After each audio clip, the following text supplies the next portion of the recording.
Thank you. You'll do Thanks, Brenda. great. Thanks. And this is all what it's about, this collaboration and providing different perspectives so that we're able to really connect deeper to what's around us. Yeah, absolutely. And in terms of the geology and biology in the Marianas, the cool thing to me is that they're so interrelated. If the geology is different, then the biology is different also. They kind of go together, so I think that's cool. Yeah, and it's really quite highlighted here as well, both marine and terrestrially as well. Yeah. It's harder to see here because the sort of abundance of the animals is so low. Right. So it's harder to pick up on patterns. Yeah. But I've definitely noticed in other types of sites like this that you get a different sort of community living on the pillow lavas as you get living on the sulfides, as you get on the sediment. Right. It's harder to notice when there's so few animals. Yeah, of but course. you definitely do get different communities, and that's something that there's not really been much work done on at all. So it's super interesting. But like even comparing hydrothermal communities in the arc and back arc, this is something we've talked about. Even though, so the geology is different, so the chemistry of the vent fluid is different, so the animal communities are different. They can be similar, but they're like different species if in the different settings. And then even when they're close together, that distinction holds. So the animals are really like specifically adapted to the distinct environments, which is really cool. There's a little coral there, huh? Yeah. I think that's,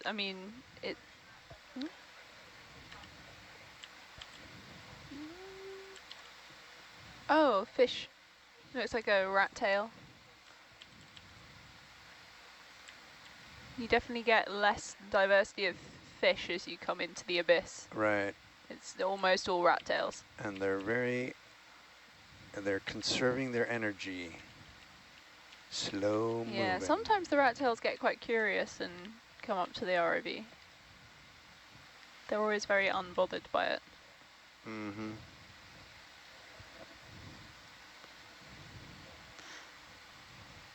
Just taking its time, cruising.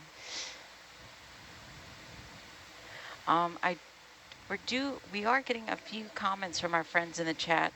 I think this was in reference to the sort of context that you were giving about the history of this site, Bill.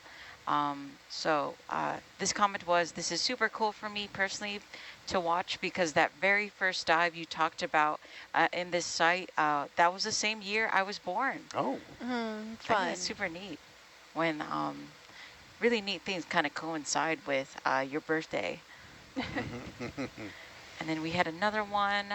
Amanda is the best SEF at showing how much we need each other, not only in exploration, but in life. Thank you. Oh. So much for that. Oh my goodness. I think I would agree with that too. Yeah, I concur. Oh, thank you so much. I really do think that we gotta, sometimes I like thinking like a coral reef in that life is much more colorful and more amazing when you have friends around you. So, yeah. Amanda's our personal watch therapist. Yeah. She's our personal ray of joy. Oh, thank you. Always making us feel better than when we leave than when we came in. Yeah.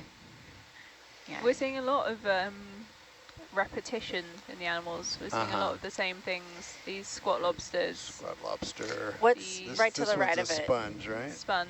With a stalk? Yeah, stalked sponge, some kind of glass sponge, and that same anemone over and over again. Gotta use the telestrator. I love this. This is great. Yeah. And there's a teeny anemone there as well. Oh. Teeny. Oh, there it is. Yeah. So clearly these ones are happy here. Yay. So Kelsey, what kind of, what are we looking at in terms of the geology here?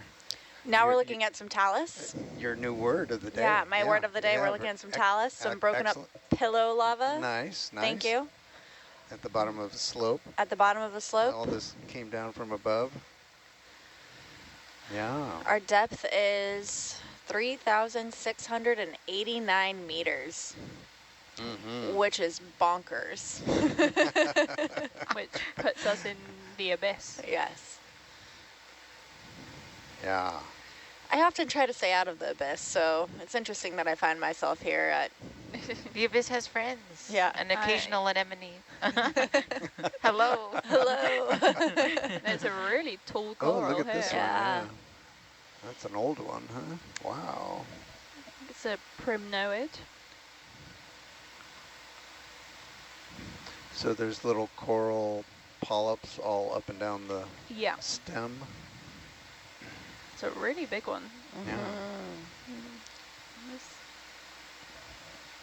That's another anemone. Huh? Yeah. What's this down here? Looks like rocks. Oh. Yeah. If you guys want to zoom, just let me know. Few and far between. Yeah, huh? can we have a zoom on the polyps, please? We may as well.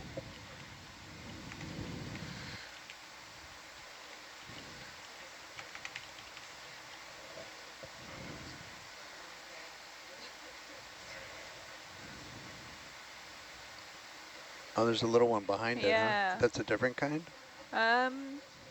So what is this It's called? hard to see.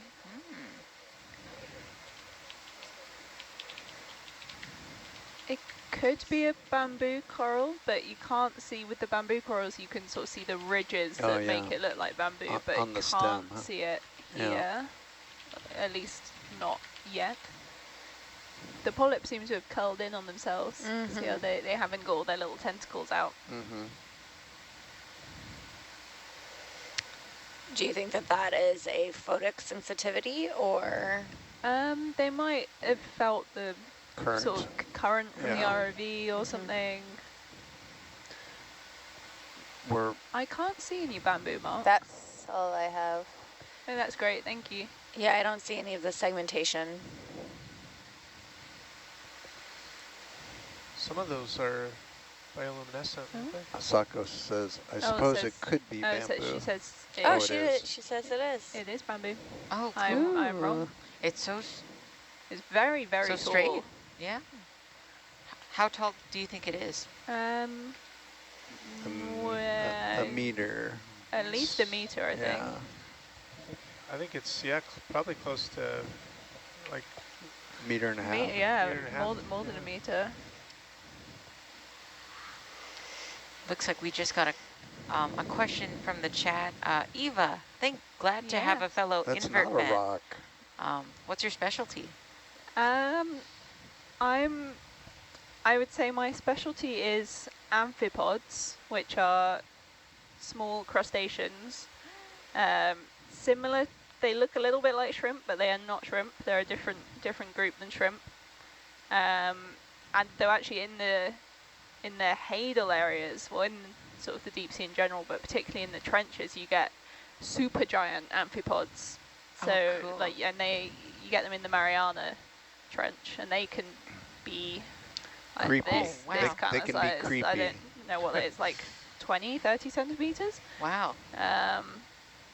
But I work on quite a few different things. I've done quite a bit of work with polychaete worms, bristle worms, some echinoderms. I have a reasonable knowledge of a lot of things, but not very good, not very specific on most things. Yeah. Always opportunities to learn more. Thank Exactly. you for sharing. So we're seeing more rocks that have this kind of white staining on them. I'm guessing they have tumbled down the slope from maybe further up when it used to be hydrothermally active, because this looks like hydrothermal staining to me, like that. These rocks were sitting in some warm water for a while and then have tumbled down, and then they look different than the rest. Where is it?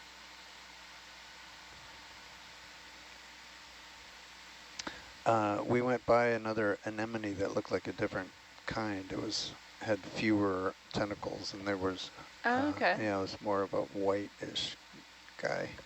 Yeah, this one's sort of a mauvey pink color. Asako is very excited. Yeah. Cannot sleep. Oh man. Right. Need to let the ship get ahead of me here. How far is waypoint 8 from us? Oh, it's right there, huh? Are we going straight to, are we going to continue south after waypoint 8, or?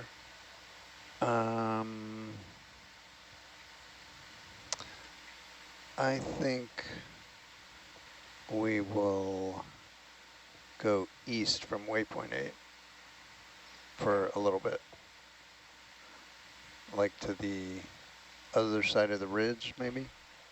Yeah, not that far. About half that. Yeah, that's good. Squat lobster. It's funny, they're I think around 25. just scattered around. Yeah, not like at Toto where there were No. hundreds of them. Right. Because it would be quite nice to collect one, but it's much harder when there's just one on their own because they're quite speedy. Yeah. So Evasive. if we sat down the ROV next to it, it would almost certainly swim away. We get the ship moving east now, so that I can swing into it's better if I'm trailing the boat so that the boat's kind of moving Atalanta for us. And right. Then I'm not trying to drag it. So when you say hydrothermally altered, does that mean they come from a vent area? That's what I would think, yeah. Yeah. Is that orangey red iron? Yeah. Yeah. I'm mostly looking at these whiter guys with some, and it looks like they're on fracture surfaces, and yeah, so they've been cooked a little bit, and when a rock's exposed to warm water for a while or hot water, the minerals start changing into other things, and yeah, things get oxidized and turn rusty colors, and I've been in the slow cooker. yeah.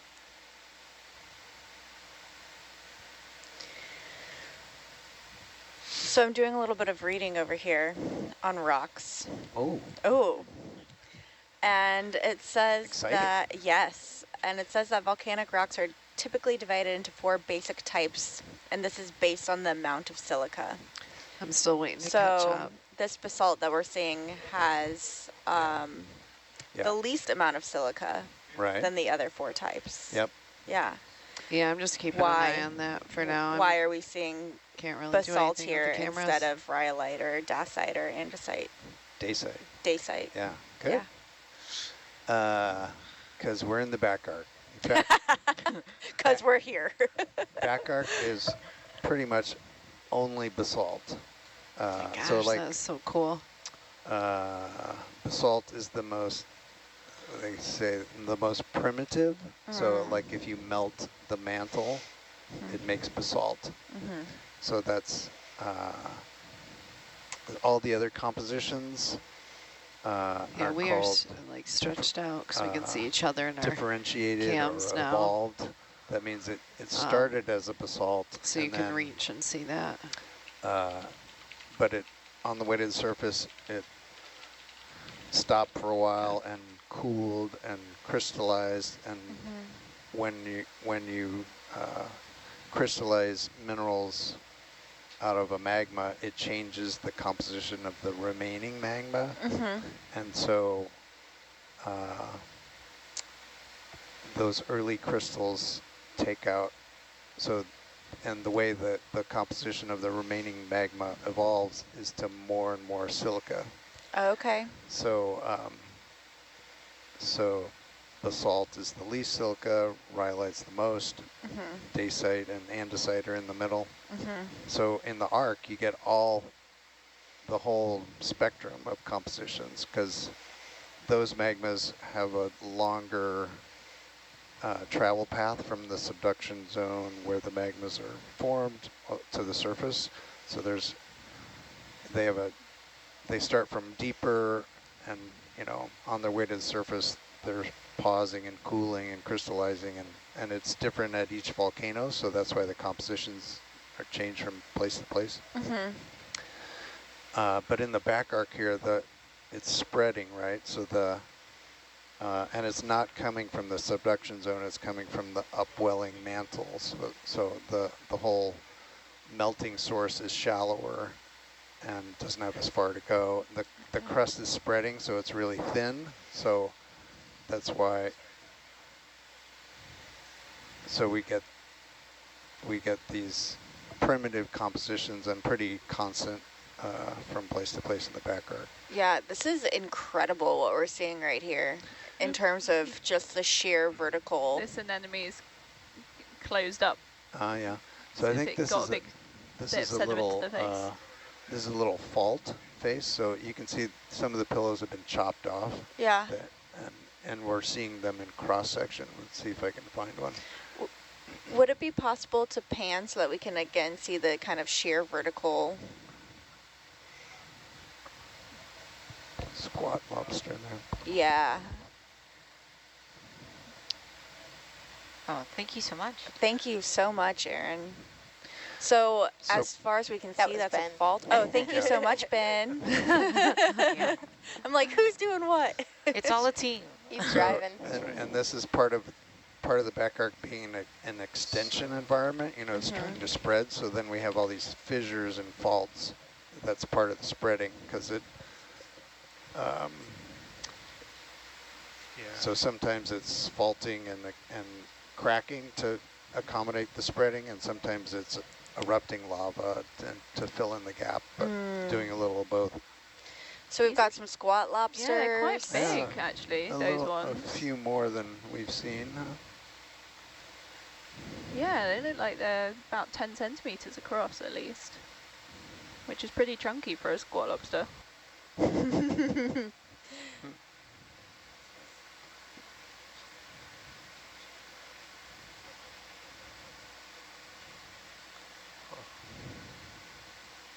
Oh, yeah. Looks like it's loose or something.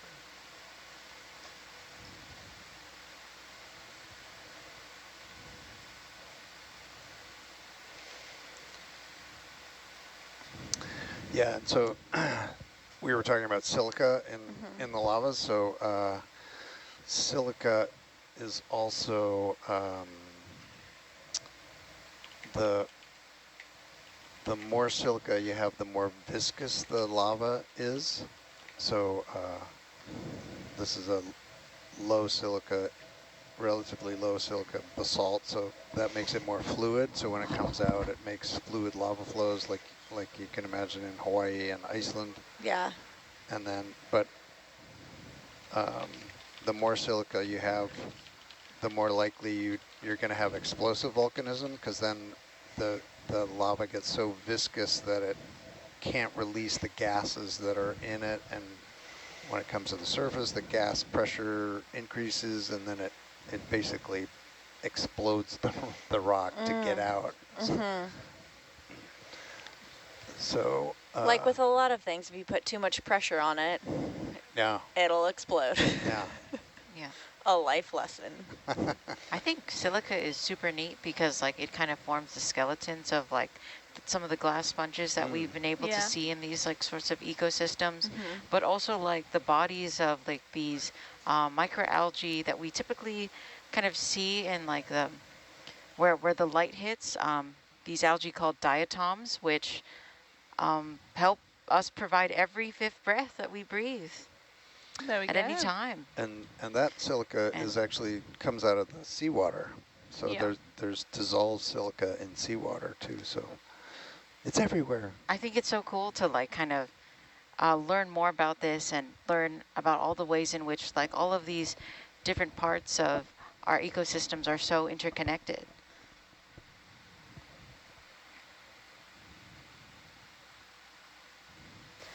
I think that's why ecology is particularly interesting to me, is because you're not looking at one specific organism, but you're looking rather at the interconnectedness of everything and how it all works together. Wow. Drift in. Who are you? Yeah. I think that's a siphonophore. That's a siphonophore? It looks like a little pom-pom. Yeah. Yeah. What is all the pink stuff? I think it'll be like a collection of, I think they're called Ooh. Oh, What? we lost part of the colony. Yeah. Oh, no. So they're a colonial animal. It's not one thing like a jellyfish. Uh-huh. Lots of different. Forgotten what the word is. They're friends working together. Yes, exactly. Doing different things. Friends is the word I was looking for. The scientific term. Yeah.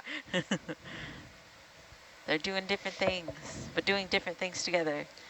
Talking about ecology. Yeah. Yeah. Okay. This itself, this control van is an ecosystem in itself. We're all supporting each other in different ways. Very true. Yeah. But I think folks just don't realize how tenuous those threads are of if you are impacting one variable within the ecosystem, it has Cascading effects. Yeah.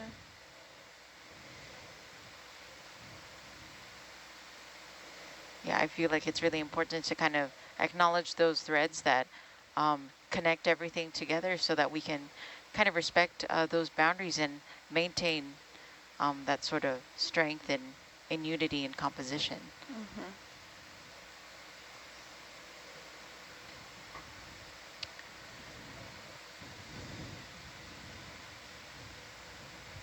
A lot of folks were calling that siphonophore from earlier a sea dandelion. That's a really cute way of thinking about it. You get very big ones of those that are also called flying spaghetti monsters. Like spaghetti monsters. Yeah, oh and my they're goodness. they're really cool. They're sort of similar kind of body, but then they've got way more tentacles. That's neat. Oh yeah, they're weird. Yeah. So there cool. we go.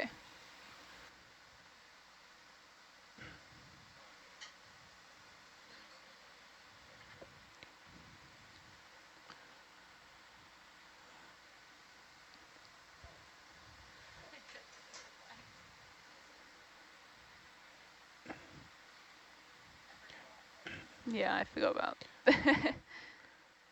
Yeah, that sounds right.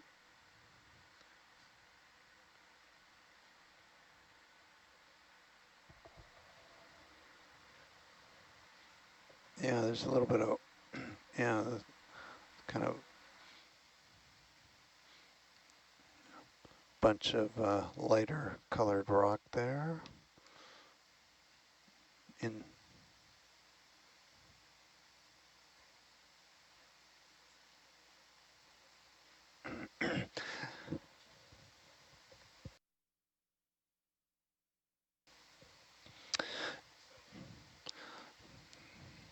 so these steep slopes are causing us a little grief just because in deeper water, our whole system is, everything takes longer to react if we move the ship a little bit because we have so much wire out, and Atalanta and Hercules are so deep, it takes them longer to move the way the ship's moving, and so we have to make sure the vehicles aren't going to get pulled into these cliffs.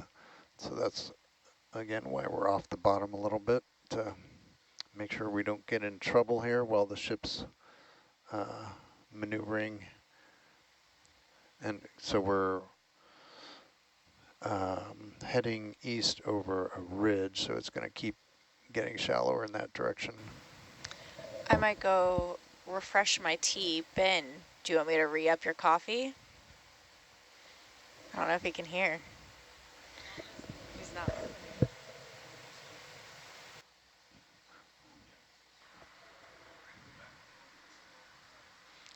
I guess that's a no.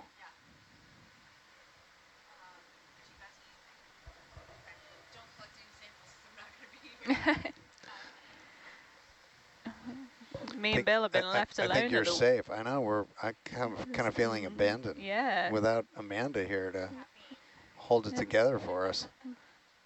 Means we can take the dive off in a rogue direction without Amanda supervising. Shall we? Yeah. Oh, look at all those. Oh yeah. So So this staining is likely hydrothermal, you know, like old. Ooh, So I think it'd they're be all interesting to look anemones. up slope of there. Yeah, it does look like. Something around here they're enjoying eating. Yeah. Being tugged a little bit. Yeah, there's, But then Verena did tell me there were anemone gardens, so right. it kind of looks like we found one. Yeah, we're getting close to Oh, yeah, wow. where that venting used to be anyway. Look at them all. Yeah.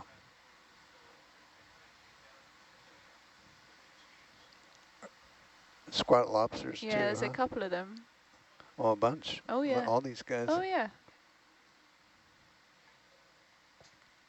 There must be just a little remnant of flow here, because Yeah, obviously the abundance has gone way up just locally. Must just be the tiniest bit of flow still happening. Warm water coming out somewhere. Oh, see, that one's got upset with us.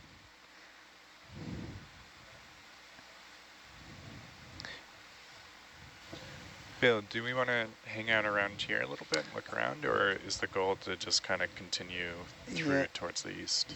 Yeah, I think slowly move up over this, but maybe we might want to spend some time at the top depending on what we see. Okay. But Ben, is it possible to lateral a little bit to the right?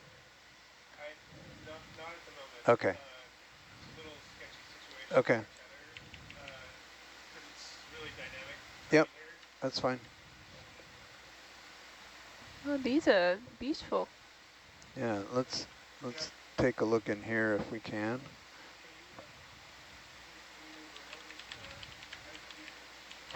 I think that's just more staining.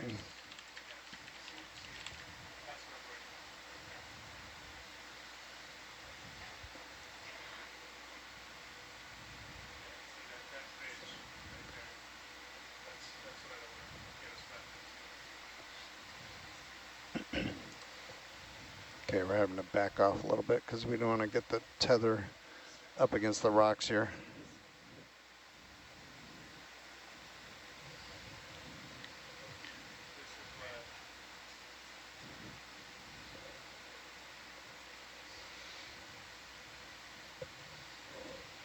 Can we take a okay. Can we take a closer look at that, or, sure. Or you want to keep off? Yeah, I'm going to have to let the ship get way ahead of us when we start moving here, because bridge now. Otherwise I'm just dragging Atalanta, and we get into this kind of situation where we get into different valleys from each other. Right. Yeah. It's really scary. You're doing great. I really admire how you're doing this. It's so early in the morning. You're doing some amazing flying, the both of you. If we are just going to wait here, could we get a zoom on the anemone patch? Yeah, please? let me bring the cameras down a little. Thank you. So. Oh, Eva, we just got a shout out from one of your friends. Oh. Hello, Eva's friend here. I believe their name is Karis? Karis. Karis. Yeah. I love this live stream. Hi, Karis.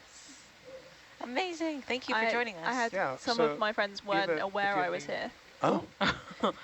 Guess what? Surprise! Yeah. And then they saw one of the videos Nautilus put on Instagram. I'm just gonna and they were like, wait, what? That sounds like Eva. You're on the Nautilus boat? No way. That's awesome. Oh, look at these. They look happy, don't they?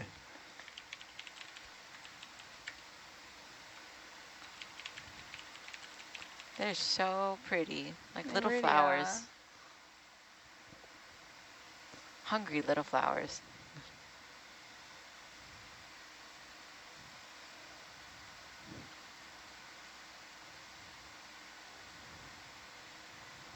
Some anemones spawn by instead of releasing eggs and sperm and that, they can release just fully grown, almost like little mini anemones just out of their body. Almost like giving birth.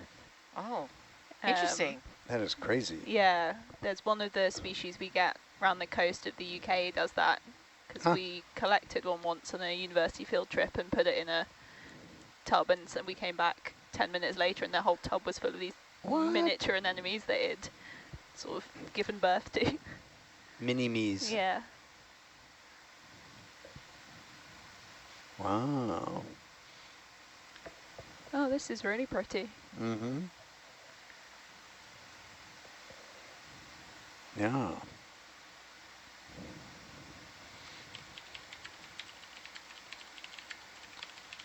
But only, at least so far, only the anemones and squat lobsters are the sole survivors of a previous heyday. Because you do quite often on these sort of vent periphery kind of communities, you get these big starfish called brasingids, which have really long, thin arms, and they can have loads and loads of arms.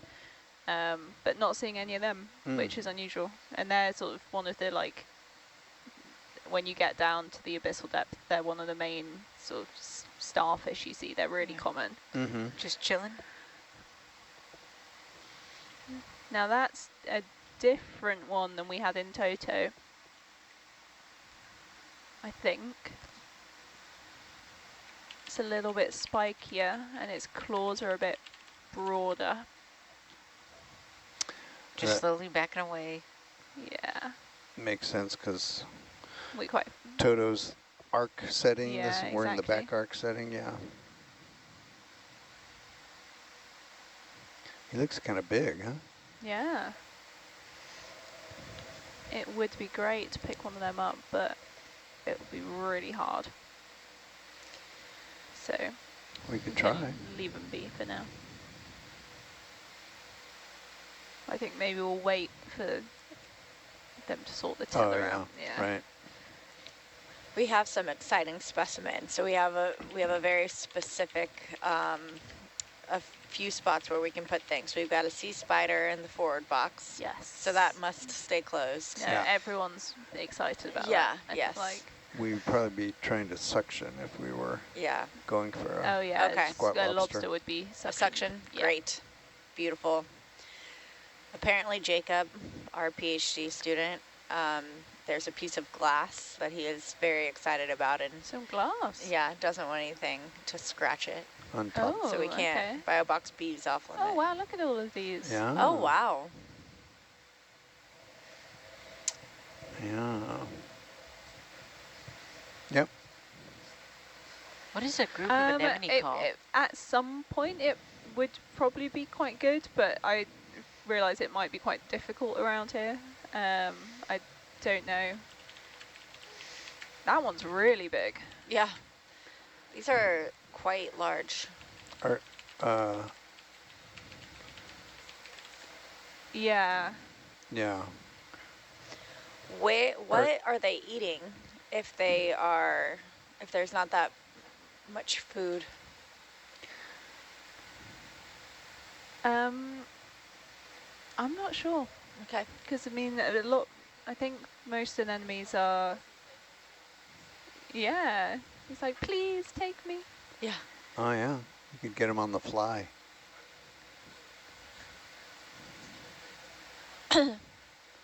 Oh, now he's parachuting.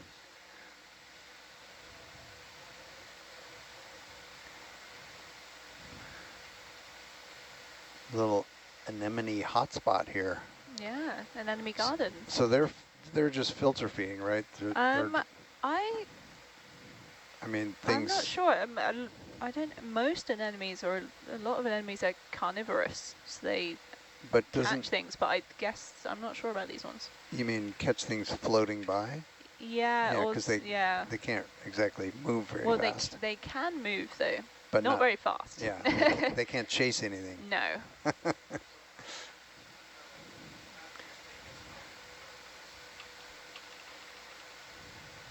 Yeah, let's see if we can suction a squat lobster. Yeah, you sort of need to get the suction from its back end.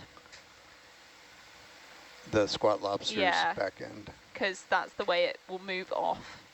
So if you go from the front, it'll go away from you. Right. But We're getting a lot of very creative collective names for anemones. A group of anemone could be called an enemy of anemone. I do like the play on word. I feel like I would stutter on that a lot. One of our scientists ashore has confirmed that the anemones eat bacteria and organic matter, Oh, that's which would make sense. And that's probably what the squat lobsters are doing too, do you think? Just hanging out? Just one of the An empty ones. So what's that, 2, 3, 4? 2 is all right. And then a collective noun for anemones should be a bouquet or bouquet. That's pretty pretty. That's a good I like one. that, yeah. A bouquet of anemones. Some you do get in the abyss these big sort of, when we see them we call them balloon anemones, because they're not attached to a hard substrate like these. They're sort of loose on this, they kind of roll around the seafloor almost, and when you get close to if you try and sort of touch them or pick them up, they blow up like a balloon, and then they can almost like bounce off like a big bouncy ball. Oh my gosh. I'm getting balloon animal anemones on my search. I'll try and find you a picture, Amanda. Awesome.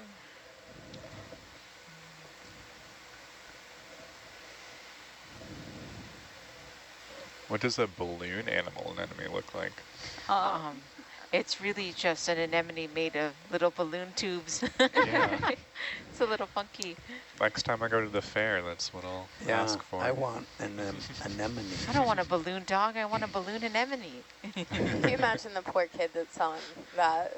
Yeah. Some 16-year-old with their summer jobs, like, oh.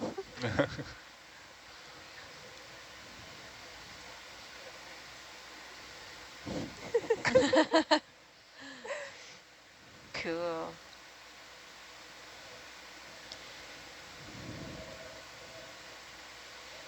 I feel like Elmer Fudd here. Be very, very quiet. we're sneaking up. Nothing to see here. Everything's going as normal. Yeah. Maybe that one. Do you want me to zoom in?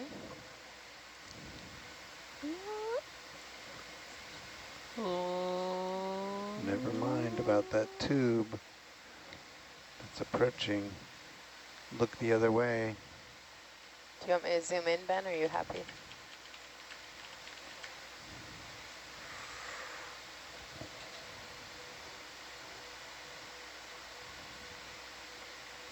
Oh my too big. He stuck. He went sideways. That was amazing. It's also it's a bit big for the tube. I think it's just because he's sideways. Mate, yeah. Hello. Oh no. Oh no. That was so cool. Oh, that's a good idea. Yeah, he's trying to get away. Oh no, I'm sorry. Yeah. Oh. Oh. No. Wait till he parachutes. Okay. Can you outfly a squat lobster? Yeah, This- I mean, this is if it. you can outfly this squat lobster, that would be the most impressive ROV driving I've ever seen. This is your final test, Ben. No, this is great. Oh. You can do it. Okay, now he's going down. Parachute. Whee! They're so cute when they do that.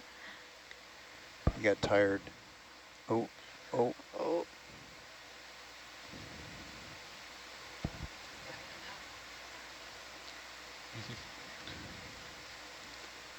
Oh, it's a little too far away. Yeah. Just got away. I feel like this one this now other guy's in a good- deserves to. Just Yeah. an exemplary display of its look mobility. at this little hole in the rock here. Yeah. Little, Just showing off. little archway. Okay. Attempt number 2. These are big. Oh, he's hunkering down.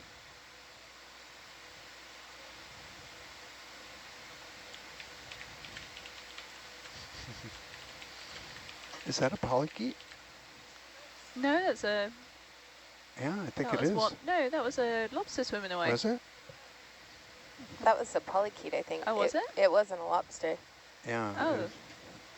He was like, forget the lobsters, let's go. My face was very close to the screen. Yeah, there it is. It's coming back down. The polychaete? Yeah. See on the left corner? Oh. Oh, there it is, yeah. Oh, yeah. Yeah, yeah. It's a scale worm, huh? That's cool. Yeah. Maybe we should get him, too. Oh. Oh, God, we are being outsmarted left and right here. Just a display of mobility, that's all. But look at that smooth arm motion. That was amazing. Little worm kind of drifting in the distance, just swimming. I really feel like we should get the ROV a tickle stick and a catch net. Oh, it's a tickle stick. What does that mean? There's another worm there. Oh, little yeah. worm. Oh, yeah. Oh, wow. This one and this one. These are, oh, and Well, there's one in the background. Oh, no, that's a squat lobster. The tickle stick is you scare the lobster in front and then you hold the net behind. Oh.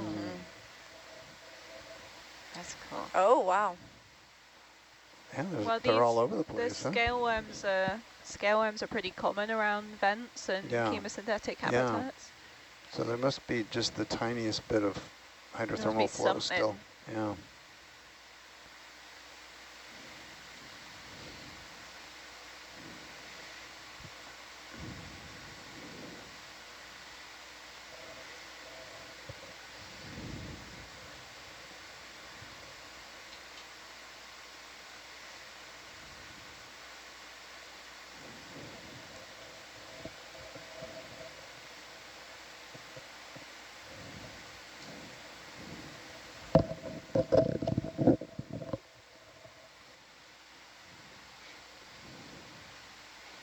Oh. Oh, you got him on the end. No.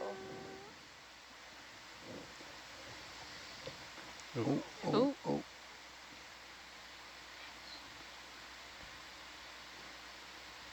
Oh, it's close. Yeah. Oh. It's a chunky. Yeah, so these are much bigger than the ones we saw at Toto. Oh, wiggle. Just a little wiggle. Just a little shimmy. Wow, that arm is so mobile.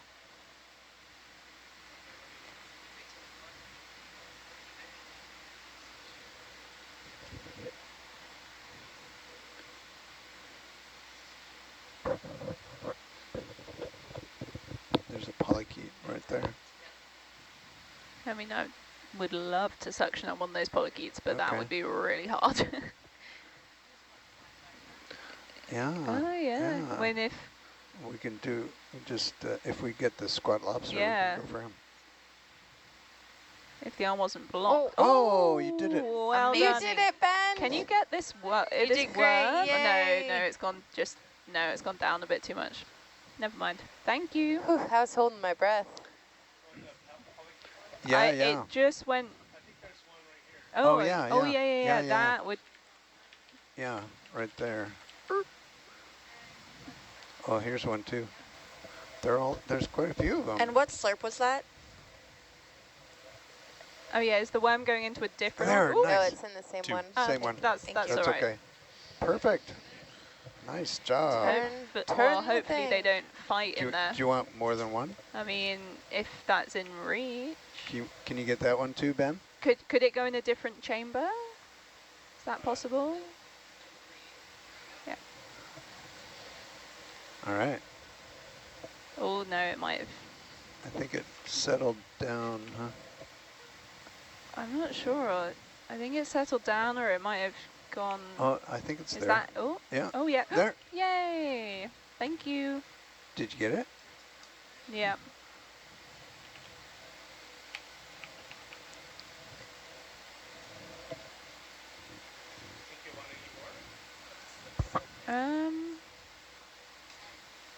If there's I don't any feel more like within I saw it, reach, did but you? I'm not...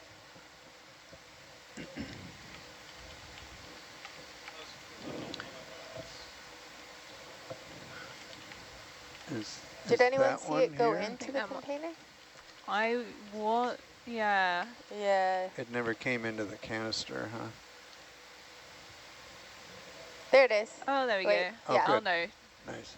no, that looks like a bit of rock. It might be up against the mesh or. Oh, I see. Yeah.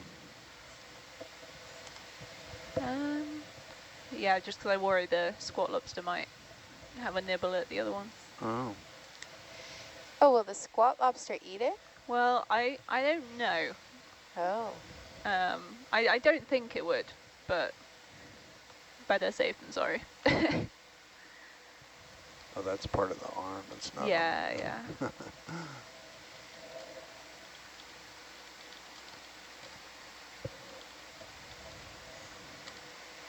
So we could. I think. Oh, there was one behind the arm. Thank you so much. Yeah, but let's keep That our eye was out. Maybe we'll great worm wrangling. see if we get another one. Because it seemed like there were quite a few Yeah. swimming around. Kelsey, how are you marking those samples? Are you doing each individually? As separate samples, yeah, just in Okay. the same slurp tube. So 3 separate samples? Did we get a third polychaete? Yeah, No. one polychaete went in 2, one went in 3. Okay, perfect, Well, thank you. maybe went in 3, we'll have to wait and see. Okay, And perfect. Yeah, as 3 separate samples. Great.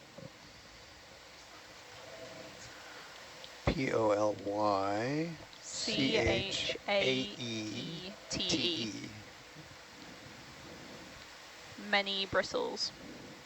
Polychaete, that's what it means. Oh, Yep. so they all have bristles. Yeah, so the polychaetes are bristle worms. Ah, okay. So annelids are segmented worms, and within annelids you have polychaetes, which have bristles, and oligochaetes, which are smooth like earthworms. Oh. And I think leeches as well.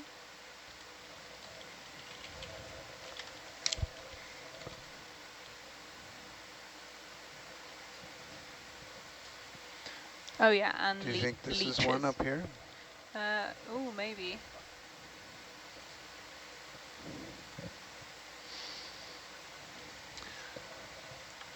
A little.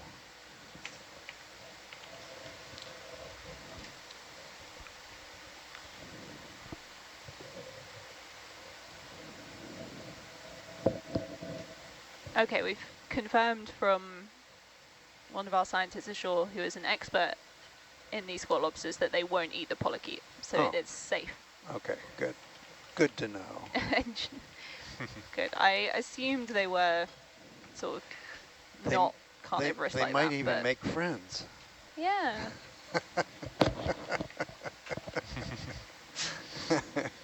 Got me excited there. Yeah.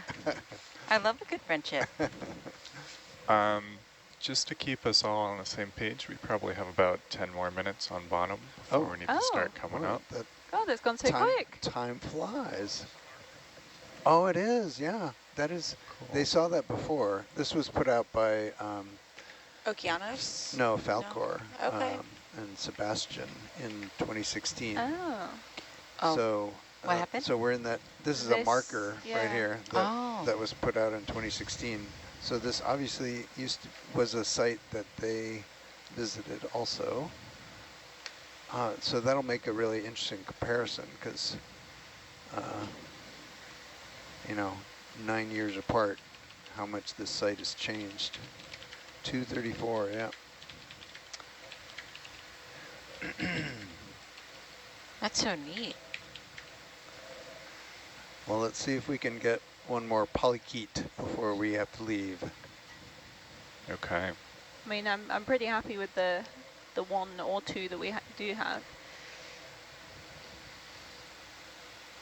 No snails, though.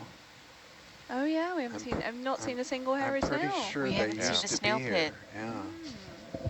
Snow pit party. This is... But you do get hairy snails on land as well. Really? Yeah. There's a... That worries me. Yeah. That worries you? Yeah. There's one type that one of the... I think like the only place they're found, or one of the only places they're found, is this little island in the river near me. near where I live in London. It's on one of the 8s in the river. So on the sort of like little islands in the middle of the river is the only location you can find. It's like a German hairy snail or something like that. That's really? I'd just say slurp. And I don't know how they've Is there ended slurp up. grab? I think slurp grab would be if we slurp to put it in a bio box.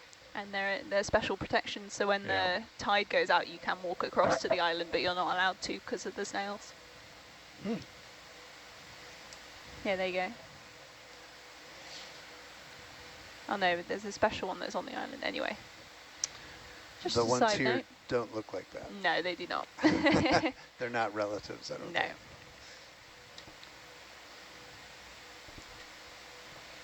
Well, I'm glad we found this area before we had to go. Yeah. This is...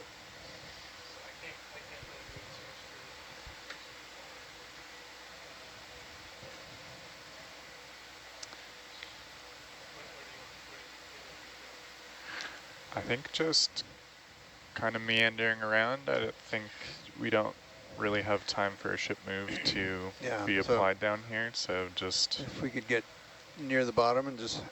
do a lap, see what's within range. Yeah.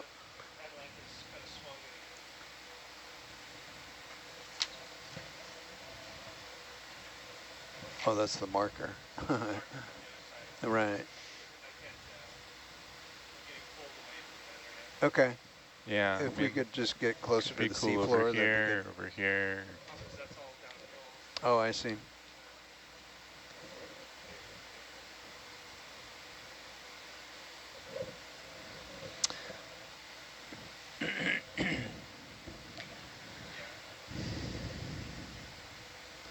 Yeah, nice to have a little look around from up above. Yeah, it's so interesting that like you can't see any warm water coming out, but there must be just the tiniest bit to support this community because, you know, earlier there was hardly anything, and obviously just a tiny bit of flow is still sustaining. There's a little shrimp swimming by.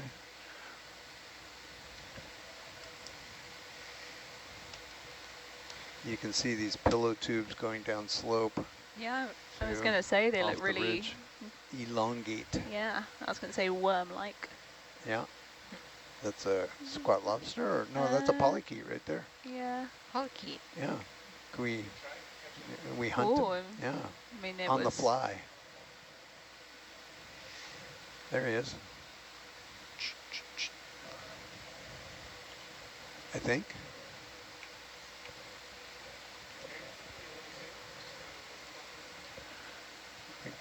I think we're looking at this guy.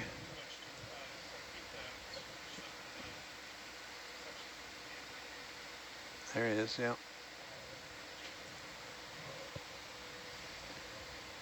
Dun, dun, dun. Oh, you can see his little paddles working. Oh wow. So pretty. We could have a contest of interpretive dance to mimic the polychaete swimming. I have played that at sea before, like charades, but it was of the animals. Oh, oh, that's fun. A little bit below us. Oh.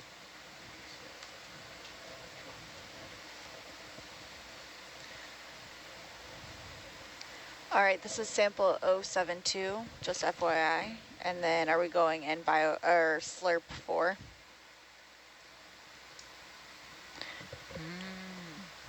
Looks like it. Okay, thank you. Look at it, yeah.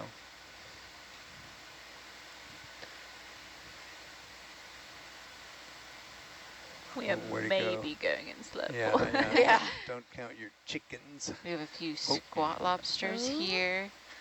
He's coming in for a landing. Trying to get this worm, this polychaete. Yeah, so they use their paddles. Yeah. You can see the movement down each side. Yeah. They're very elegant when they're swimming or crawling.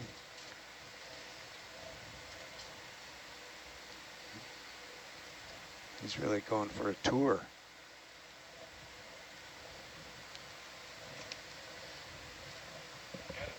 Got it? Yeah. It knows you can't get too close to the rocks. Yeah, just out of range. It's okay. Off it goes. Mm-hmm.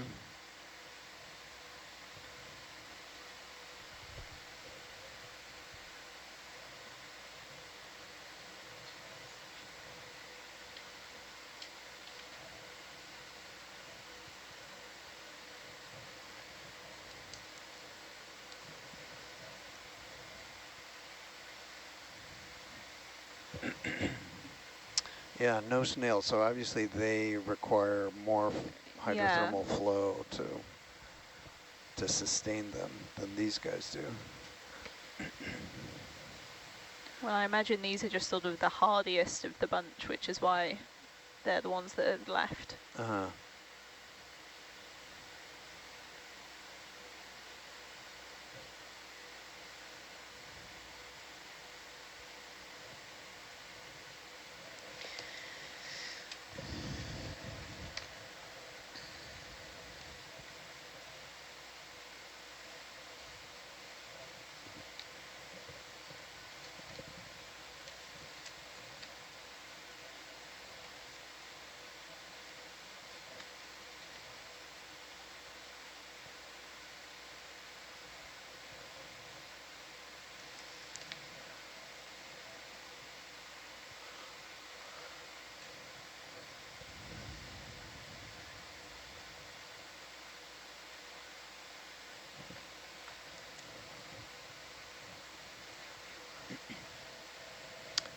Earlier, I think, yeah.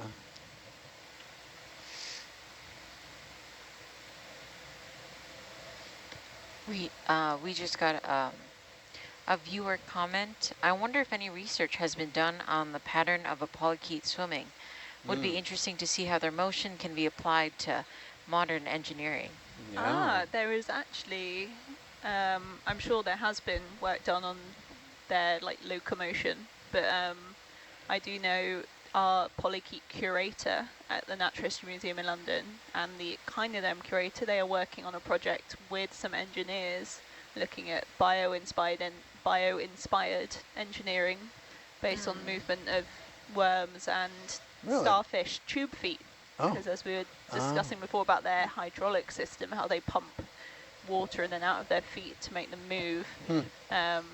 Yeah, they're doing some work with some engineers on how that could be applied. Oh, that's so neat. Yeah. Oh, wow. Yeah, some soft robotics. Yes. So that, that's a different. What's this? That was a little smiley face. Oh, is that a snail? Oh, it's an anemone. It's that's closed in, up. I think. So this guy's different than this one, though, yeah? Yeah, I think there's two species.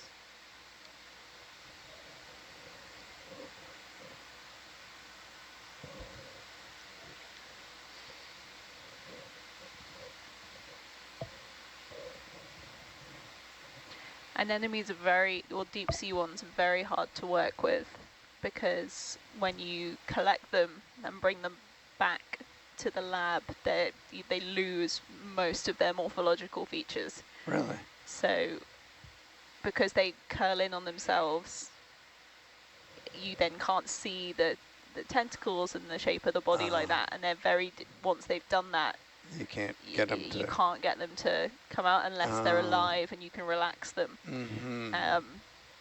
So they're pretty...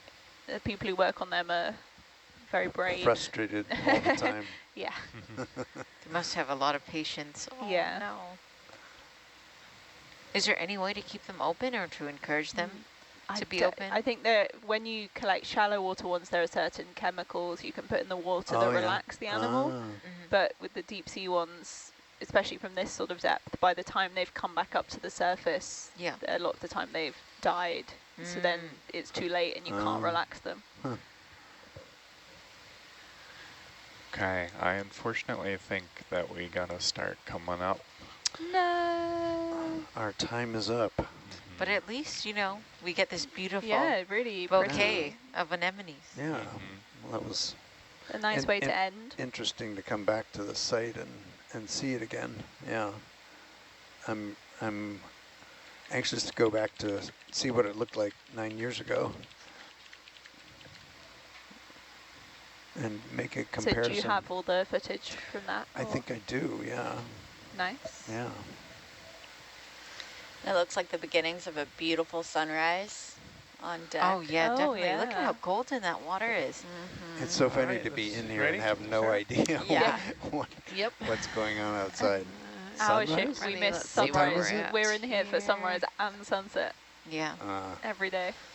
Well, not every day. We're not always in here. We can get occasional glimpses. We have a 0.7.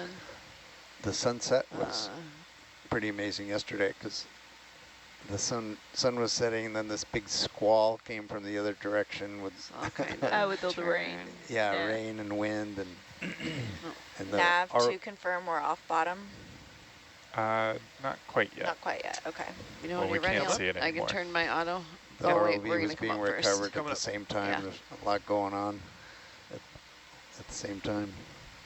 All right, I'm gonna bring up the gauges here. Coming into the van, I noticed that the moon is quarter. Yeah. And then I'll turn I my noticed auto that. heading off, or wait. I stood till we get up outside to like finishing 50 my and then cornflakes. we adjust. We can we have a Admiring long the moon. time. Admiring the moon, Yeah, so we I have a didn't long make time, any crumbs in here. Yeah. Thank you. You're welcome. Awesome. You can Amanda, turn it off. in Okay. Guam, do you have like, is there a rainy season? Yeah, just get your or bar what's set the and weather like? I'll get mine 2 set. seasons, dry and rainy. Okay. Pretty consistent. But is the temperature pretty consistent throughout those? Yeah, I'd say Yeah. so. Still pretty warm and humid. Okay. And when is the rainy season? That's around towards like the sort of Trying to end remember of the coming year. up what So, we like it to be at. August to December. Oh, okay. I think it's I know going down is pretty fast, but going up takes a bit. Yeah. I think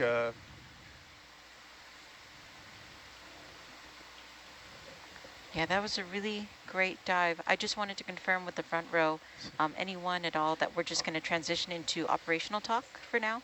okay. About as much as I can do is Sorry, what was that, Amanda? I just wanted to 20 confirm right if now. we're just transitioning as we ascend to operational talk. No, we don't need to do operational talk fully until we're Till about near 50 the meters. surface, from the surface. So we've got 3,600 or 550 meters until operational talk. Yay!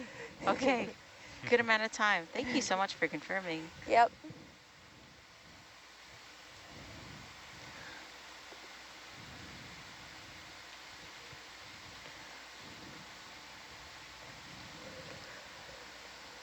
We're going to see a lot of blue.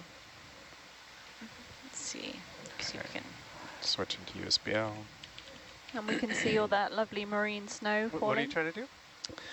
It's so nice. So has anybody thought of some other movies with the Mariana Trench? I was actually in prominently bed last night thinking about that and looking at it. But because I think I even Googled. Oh, did you? But then there was a lot of commentary from people saying, why aren't there more movies about the Mariana Trench? Because there's actually not that many. It's Really? It's so interesting because people are so interested in the Mariana Trench. It's like it's like a big part of popular consciousness. About the deep sea. Yeah, I always get asked if I say I work on deep sea. People always go, "Oh, have you been to the trench?" What's going on in the trench? When I say I'm going to look at volcanoes in the Mariana Arc, it's like, oh, in the trench? Yeah. No. The volcanoes in the trench? They're not in the trench. The trench is nearby. We're in the neighborhood of the trench. Yeah. So yeah, there's actually not that many. So any others that we didn't talk about? There was some that I hadn't heard of. There was a couple. Like what? But I can't remember off the top of my head. It's all good. I hadn't heard of them. And I mean, Pacific Rim. They don't come out of the trench. There's like these big is it Kaiju? Is that the Yes, name? I The love Japanese Pacific name? Rim. Yeah, that is a good film. Top 5 I've films. not seen that one. Oh, it's Guillermo del good. Toro. Basically, ooh, I love this. So it's about these. Amanda's getting excited. Yeah, no, this is a good film. Oh my I goodness. like Pacific This is Rim. how I pitched and how I communicated the science of this expedition to my friends. What? So, We're going to talk about we're movies? We're gonna go it's, stop the kaiju. it's almost Pacific Rim coming out. adjacent. Okay. Oh, I so see. It is so similar. it's got robots. It's got weird creatures. It's got the Mariana Trench for some reason, and so yeah. all of the Who elements could that are want in. any more? Yeah, all of the elements. It's got scientists too. It's got like Are they good scientists or we're- bad scientists? No, they're good scientists. Yeah. And we are communicating with our brains to the Whoa. squat lobsters. What? Yeah, this to is like. making those like neural links. Okay, What? let me set the stage. Okay. I haven't seen this movie, so I So, need... we've got like these huge sort of Godzilla, like kaiju monsters coming from an interdimensional rift from the Mariana Trench. Wait, if they're somewhere else, how are they coming out of the trench? It's I don't know it's if like a It's portal. like a portal has opened up in the middle of the Pacific Ocean. Yeah. Huh. An interdimensional portal. In the ocean. Yeah. Yes. So it's from the so these monsters are coming up Yeah. Out through of the the portal, trench. but it's like they're coming up out the sea. Of course. I Yeah. can't remember if it's the A trench little or bit more just the- realistic than volcanoes in the trench. I'm kidding. A lot of weird stuff happens in the trench. It's like Yeah. you've never heard of an interdimensional portal before. Oh, Come coming on. out of a trench. Keep up, Bill. Yeah, we were just talking about the global mail chute system in the Mariana Trench. Yeah. Okay. And also, if you wanted to set off a nuke in the core, you would go into the trench Yes. to get there. I think it's because in Pacific Rim they have to set off a nuke in the portal to close it. Another nuke. But yeah. yes. Nukes are very handy. Yeah. And so what Okay. happens is So, like so the these, portal opens up and these monsters come Yeah. out? And So are they huge or they're what? huge. Yeah. Uh, And what do they look like? They're like a lot of things like a different, like some of them look like sharks. Some of course. them look like dinosaurs. Let me Of see if we course. can pull up a few. A few of them can fly, but yeah, like there's like They can fly? some of them are sort of Godzilla adjacent. There's like different shapes. Yeah. They're all very big and all There you go. they can swim. they can all swim. Yeah, some of them are just like Well, I, think I they just don't even realized I've need to seen this swim. movie. Yeah, they don't even need to swim. They're just because big they're so sec- big. They I didn't realize I had actually seen this What? movie, but you Through pulled the up the ocean. pictures, Yeah. and now I'm like, Yeah. oh no, I have. and it's I don't know. It's just a really fun film. I And think to- it's really well yeah. written. Okay, so to fight them. And so to- human, so yeah. go back to the plot. So we got big monsters coming out Okay. of this rift in the Okay. Mariana And Trench. who notices it first? The people who are being attacked by these monsters. And So, do they live in Guam? Oh no, Guam. I'm sure that people from Guam were also freaked out in the setting of this film. But Guam does get a shout out in the film. Yeah? Oh, does it? How Because so? they're just like, we just detected a disturbance 14 miles away from Guam. And I'm just like, that's us. Oh no. Yeah. But that's really close. Oh, my friends and neighbors. Oh no. They're in... And me. Yeah, they go, no, Yeah. Amanda. I'm just and so like to fight and address this sort of global and Yeah. coastal threat, Okay. the wonderful minds of the world are like, let's fight them with giant robots. we can fight them with even bigger robots. Yeah, they almost look like Transformers. And they're Of like course. 2 pilots per robot, There's- right? Yeah, and the pilots pilot the robot with like a Inside? neural link Oh between Yes. the 2 Yeah. pilots. And so they this- all So their brains have This to like sounds like a touch. mashup of previous movies. in one Yeah, I feel like it's like sort of Transformers, like Godzilla, just that sort of era of science fiction Yeah. just coming together. Right, But right. yeah, so there are different robots representing different countries of the world and Oh, yeah? these different collaborations. Everybody has a robot? Yeah, China has a robot. There's like triplets, so they're all piloting this robot Well, together. at least there's international unity in this Yeah, movie. you know, Yeah, like exactly. like the ship, an international collaboration Yeah, for yeah. using robots to survey the sea floor and look at weird creatures together. Yeah. And Okay, yeah, so- Ben and Sarah's brains are connected right now. Yeah, our brains are not connected, but we do communicate the Ben and connections. Sarah are. They Oh, yes. got a two neural pilot net system. going on. Yeah, we're just the hangers-on at the back. Yeah, we're Yeah. just... And so through the power of friendship and international collaboration, the big meaty interdimensional aliens are defeated through the might of robots. Yeah, Bill, can you guess how it ends? Kind of similar to the other movies we were talking about. Let's go, Johan. There's got to be a nuke somewhere. Bingo. Okay, And so it turns out it was aliens who put the portal there. Oh. Yeah. Because to take over Earth. Again, I think we should have done like a pre-warning to the audience that if they wanted to watch this film. Oh yeah, we should. Yeah, Oh sorry. yeah. Spoiler alert. Yeah. Oh, we've totally spoiled We have it. actually completely ruined it. Well, oh well. There's a lot of more elements. The writing is excellent. The robots are excellent. It's an amazing and fun movie. Yeah, the visuals are great. There is some science. So the robots defeat the monsters. Is that what happens? Well, no, it's the pilots connected by their brains in the robots. Yeah. Right. Yeah. And then, but then the portal's still open, so you got to close the portal. Yes, they needed to close the portal because that's they were. where the nukes. Think like Star Wars Death Star, explosion. They got to do that. So, and how do they deliver the nuke to the bottom One of the of Mariana the Trench? With the robots. One of the robots has to take it. They have to carry it. And self-sacrifice? I think it's implied that, but then, well, I don't want to spoil it. Well, yeah, we're way down that. We're way down that I think road. we're a bit late. I'm pretty sure it's like. So it's a little bit of sadness. No, like, but then he survives. Oh. Yeah. So Cheesy. it's a fun and wild ride. There is a dog, and the dog lives. Oh, good. Oh, I can't watch movies where the dog dies. It's a chunky little dog. Is the dog in one of the robots? He's like a Oh no, co-pilot? he's just moral support. Just the dog. I don't remember the dog. It's it was one So of. any scenes in Guam? There was a Guam shout out. Yeah. Like during the sort of like, I want to say the climax of the film when they're like, oh, this is the big wave of monsters that's coming, detected 14 miles from Guam. And like, as I was watching, I was like, yay, we got a shout out. But oh no, we got a shout out in this way. Oh no, we probably saw it. That pesky trench. I also remember that because I was discussing the Meg 2 yesterday. Yes. The actual title of the film is the Meg 2, The Trench. Nice. I'd forgotten the part that the trench is actually just in the title. Yeah, the trench. Yeah. Huh. But yeah, some folks are talking about like trying to console us about the spoilers that we're spoiling. It came out over a decade ago. Y'all are fine. I'm just like, yeah, it's a great film. Pacific Rim, Guillermo del Toro. There was no second film at all. It was just a perfect first film.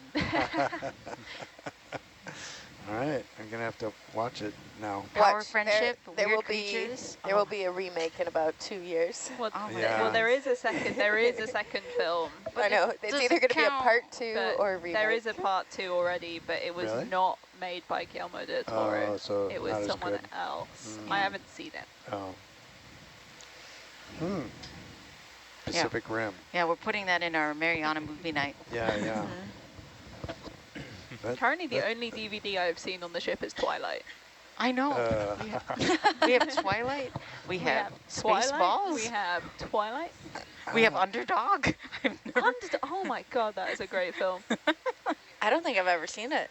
I know. I haven't seen it too. He's a dog, and he's under. I just, He's if a he dies, superhero. I can't do No, it. it's Okay. It's like a kid's film. Okay. I don't know. We had some pretty upsetting children's Oh yeah, films actually, yes, when I was there is. growing up. Yeah. Bridge to Terabithia. Oh Fox and the Hound. Oh my What's goodness. the Homeward Bound? Is Homeward that? Bound. Oh, woof.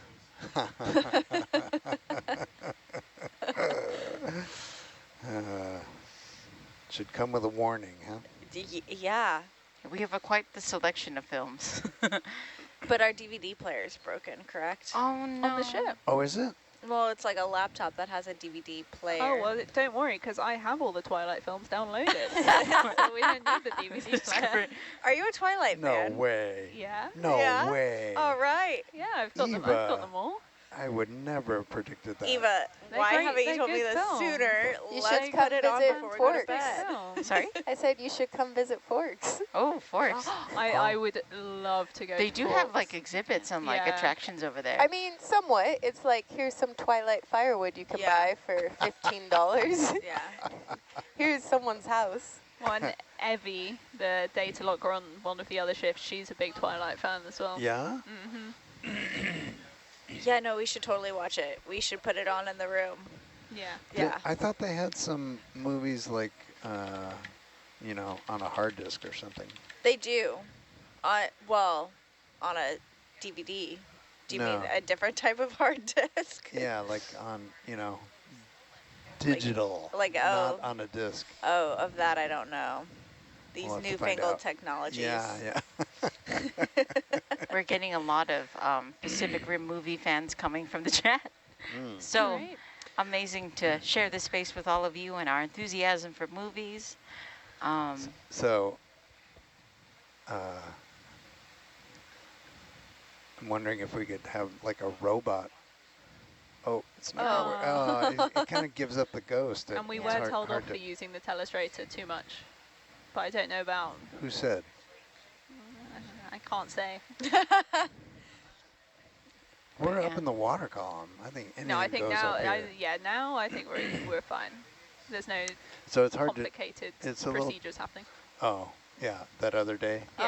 We were getting a little carried away when they had to off focus. shift. We were told as well. We were being. Oh yeah. We were being distracted. Yeah. Yeah. Okay. But now we just like to have fun, you know. We're just a creative bunch. You can only draw for so long, huh? Starfish. Oh, I can't You finish almost, it. yeah. Which kaiju is your fave from a viewer comment? I really liked the one in the sword scene. That was really cool. I think I like the shark one. Oh, the shark one, the way it swam was so fast. But yeah, the one right before the sword scene, big moment with Mako, amazing. Each one had its own name as well, didn't it? Like Yeah.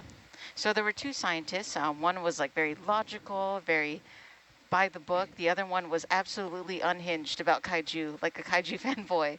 So it was really interesting to see that sort of spectrum. Just like the of people on board. enthusiasm. Yeah.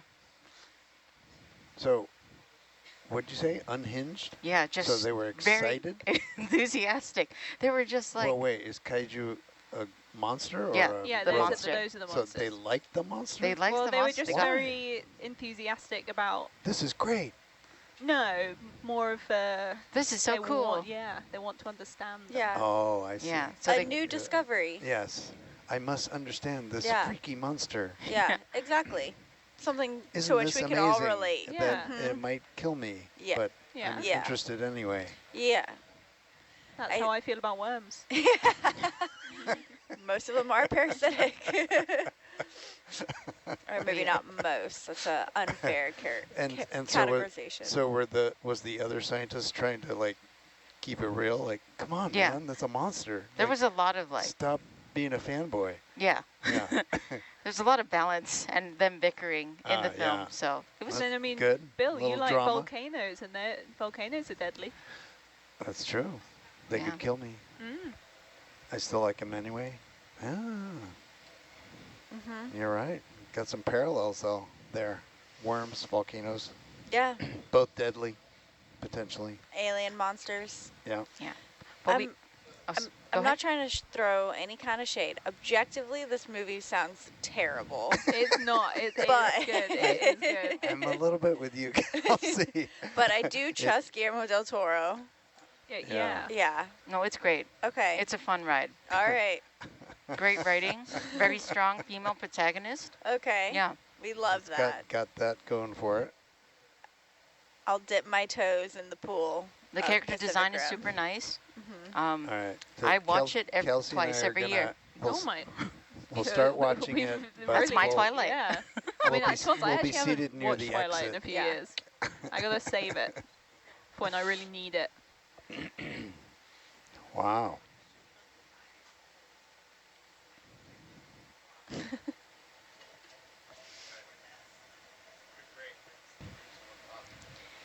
Yeah, catch the sunrise. It's doing beautiful. a little coffee and sunrise break for Bill. I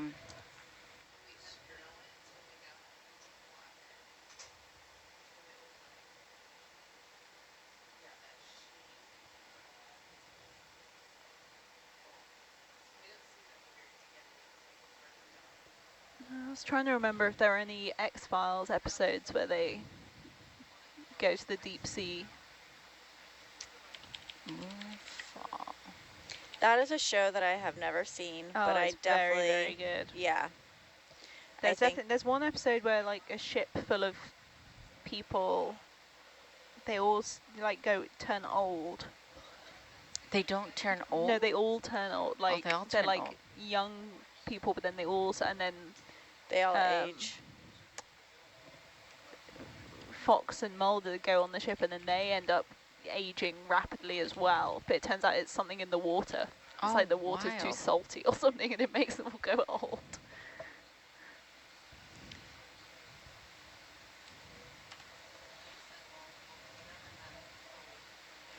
I'm looking up Billie Eilish concert tickets. Oh. She's touring in Japan and Tokyo in August. That's expensive. Yeah, that's for a reserved seat. I see.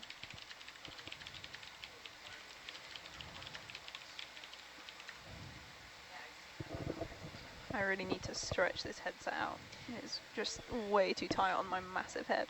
See, I have a pea head. I have the opposite problem, and mine just keeps slipping down and falling off. Yeah, I do not have that problem. A pea head. A pea head.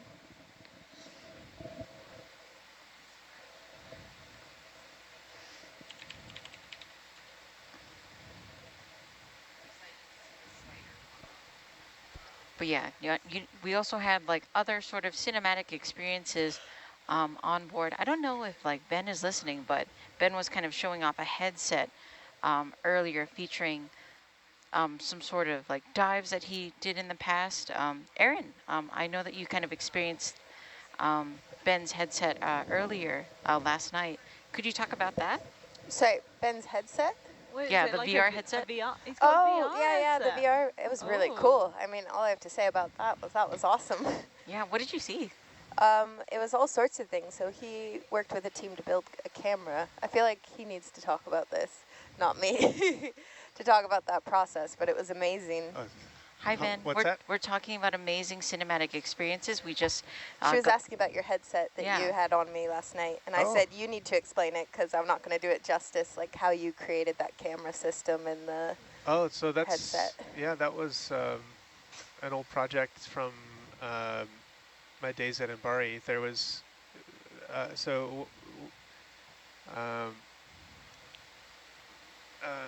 me and a group of people at the Institute there created a stereoscopic and panoramic camera systems that would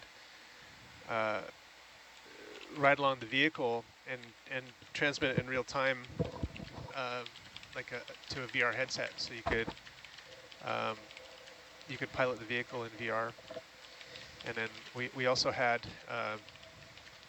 a generated user interface. If you've ever seen like Iron Man and seen things like how there's like GUI elements that give you telemetry and data about your environment, that was all piped into the headset and overlaid onto the 3D video that was in there. That sounds so cool. It was really cool. It was awesome. Yeah, how did you get into like sort of building cameras and all that? Mostly from the vehicle, like wanting to have better imagery from the vehicle and have better views as a pilot. Obviously, you want to be able to see as many views as possible to kind of put yourself in the scene better. And back when I started, most of the camera systems were all analog, and so they were in not HD, so they were all fuzzy, and or the coloring was poor, or the low light sensitivity was really poor. So I started looking at ways to improve that. And then it went from vehicle cameras to cinematic cameras that rode on the vehicle for shows like Blue Planet and Planet Earth, and a few others. And yeah, That's super cool. And then finally, the VR one was mostly a big interest for me because I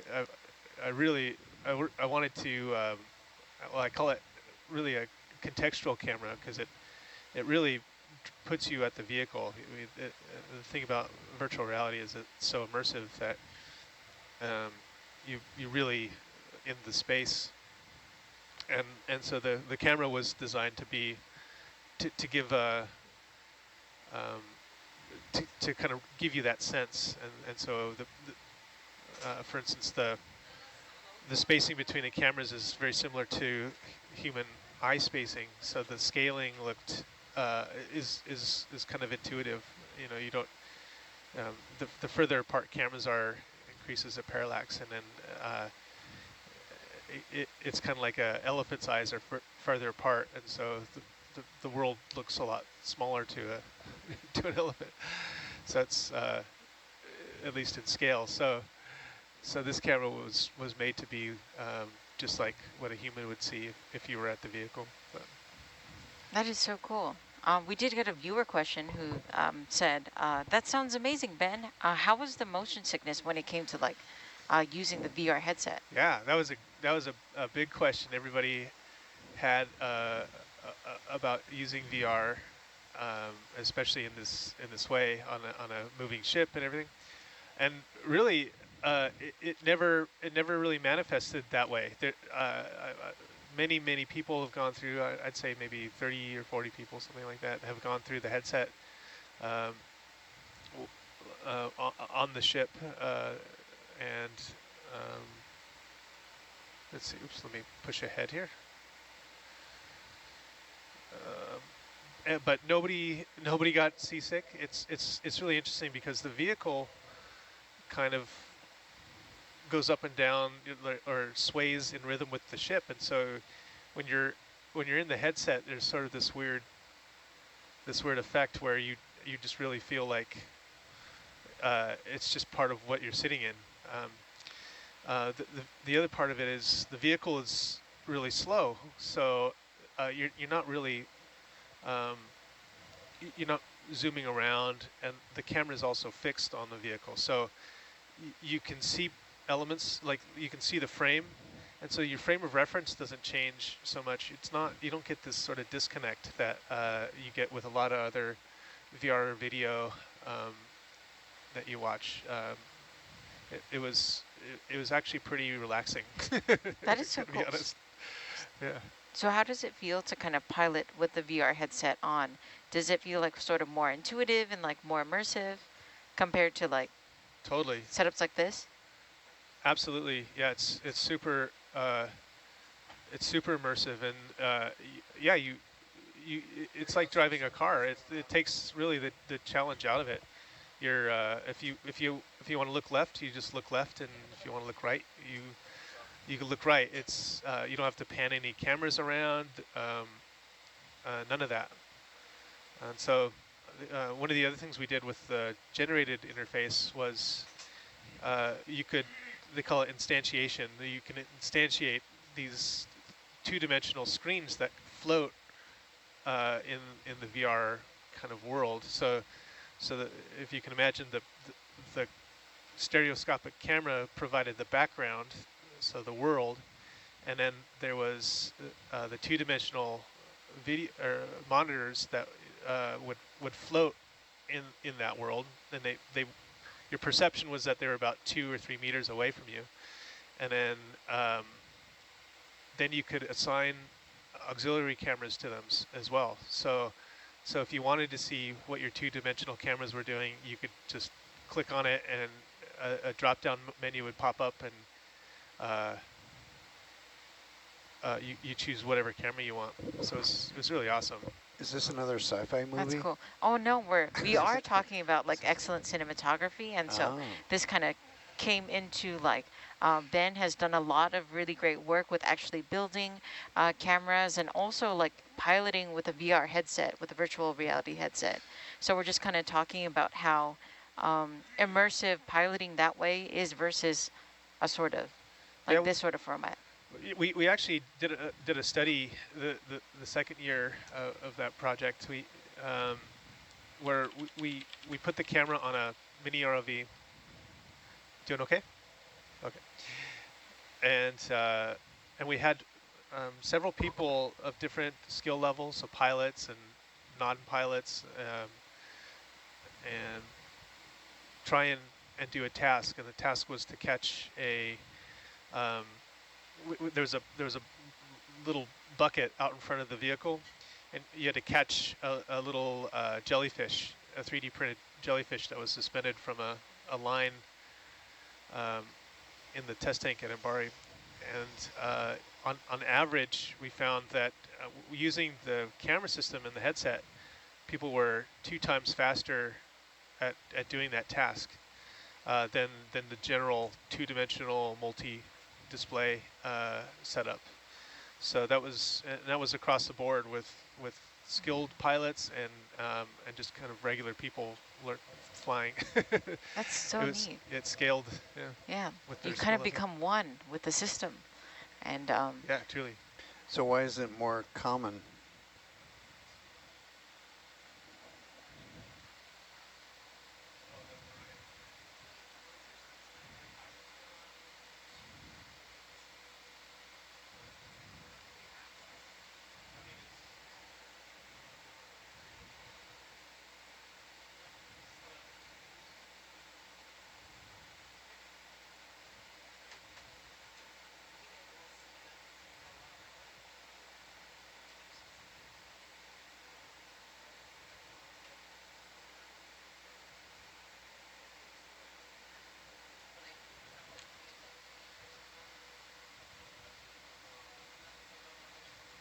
looks like they're just addressing something. Yeah, sorry about that. You're good. So that was sort of an experiment? Yeah, it was. But nobody uses that, right? So why not?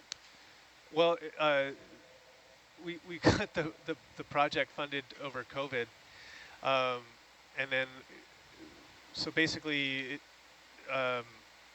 it took a while for the camera to get on the vehicle, and then Mbari kind of, well, they promptly sold the ship that the vehicle was on, and so they've been waiting for almost, I think, 3 years almost to get the new ship that they they finally have it now. They're doing sea trials right now. Yeah. Yeah. So basically the camera's just been sitting around for a while on the shelf, like everything else. So they intend to use it? I'm sorry. Yeah, I think the pilot that took my position has interest in progressing the. So you have to have a VR headset on to use it? You do. I've been looking at ways of doing other 3-dimensional kind of visualization, but it really the headset is so far the best, and it'd be interesting to try it with some of the newer headsets and the newer camera systems out there.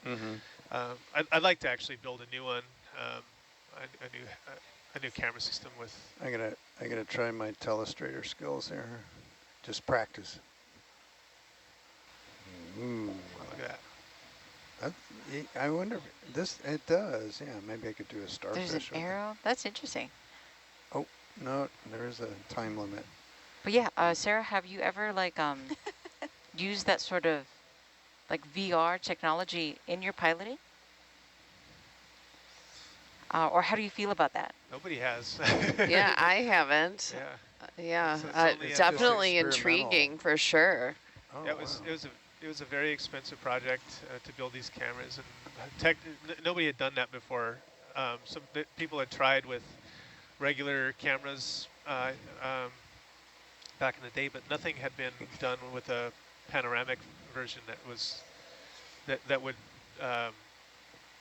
move around with your gaze. So that's interesting. if you turned your head, they were usually fixed cameras with just two viewports, and you'd look down into the viewports like Star Trek, and then you could see in stereo, but it was a very narrow fixed view usually.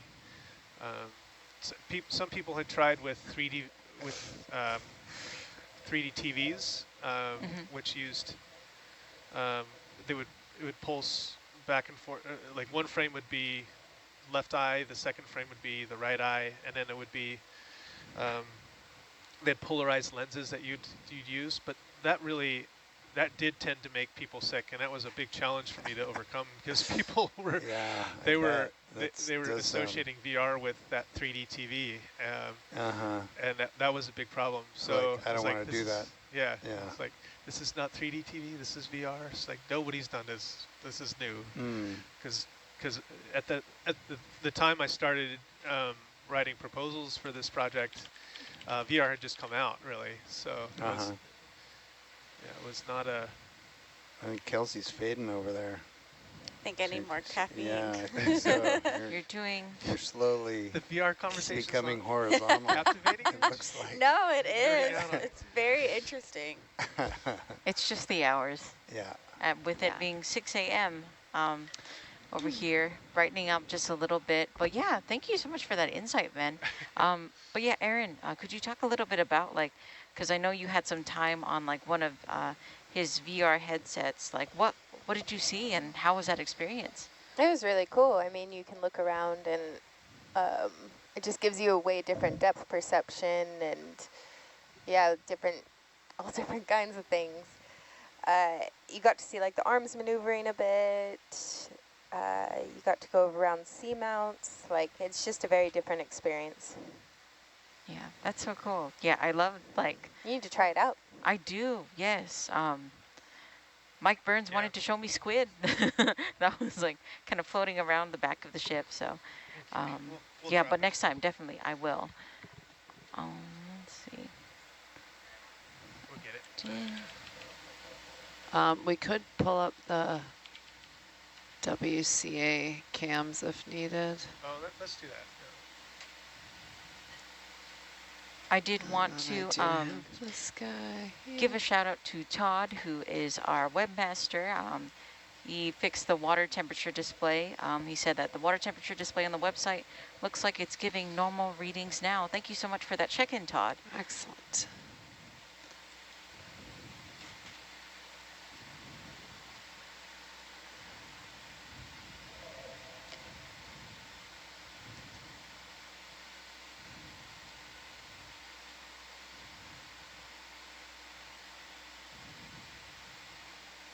Oh, do you know if they tried to, well, probably not. I'm curious if the temperature probe is working. Do we know? Oh, I can turn it on while we do this. Oh, it is on. They probably didn't have the opportunity to use it since they didn't see any hydrothermal flow, but we've been having trouble with it, so curious if it's working. Yeah, it just says 0 degrees on the GUI and... CTD temperature says 1.68 degrees. Burr. So 0 doesn't sound good? No. I don't know what's going on with that thing. Let's see if I can pull up this.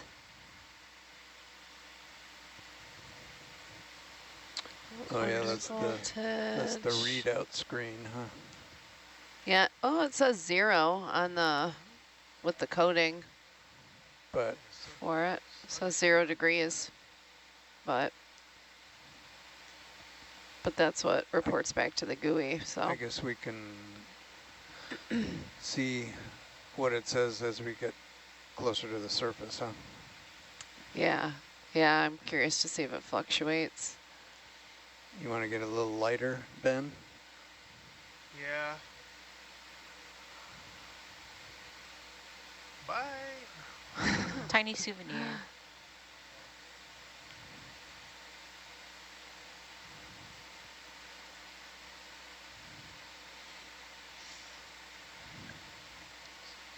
So sluggish. Oh, yeah? Yeah, the oil's really cold. Slug.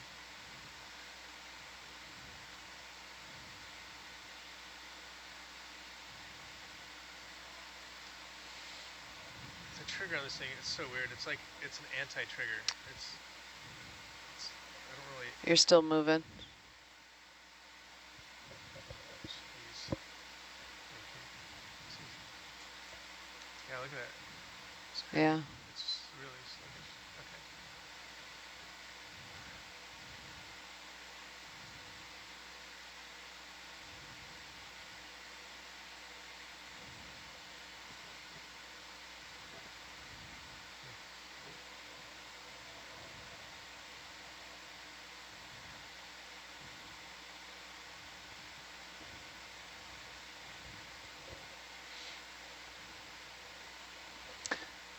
I guess there's another genre of movie that's like volcano disaster movies.